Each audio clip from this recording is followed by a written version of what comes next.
የአንበሳው ሪዝ። በአንድ ወቅት አንዲት ሴት ከባለቤቷ ጋር በደስታ ትኖር ነበር። ነገር ግን ከጊዜ በኋላ ባሏ ጠባዩ ተቀየረ። ቁጡና አስቸጋሪ ሆነ። ሴትየዋም በጣም አዘነች። ወደ አንድ ጠቢብ ሽማግሌ ሄዳ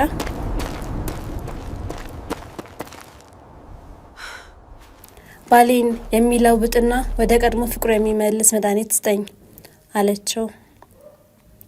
ጠቢቡ አሰበና መድኃኒቱን አዘጋጅልሻለሁ፣ ነገር ግን አንድ ነገር ፈልጋለሁ። ከሕያው አንበሳ ገጭ ላይ 3 ሪዝ ማምጣት አለብሽ አላት። ሴትየዋም ደነገጠች።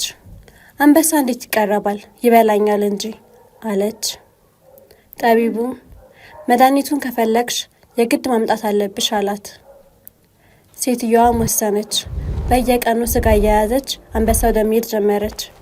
በመጀመሪያ ቀን ከሩቅ ሆና ስጋውን ወርውራለት ሸሸች።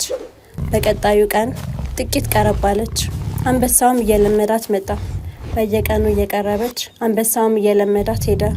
በመጨረሻም አንበሳው ከእጇ እየተቀለበ መብላት ጀመረ። እየበላ ሳለ በፍርሃትና በጥንቃቄ 3 ሪዝ ከጉንጩ ላይ ነቅላ ወሰደች። በደስታ ወደ ጠቢቡ ሮጠች። እነሆ ያዘዝከኝን አመጣው አለች። ጠቢቡም ጸጉሩን ተቀበለና በእሳት አቃጠለው። ሴትየዋ ለምን ታቃጥለዋለህ? በስንት መከራ ያመጣሁትን አለች።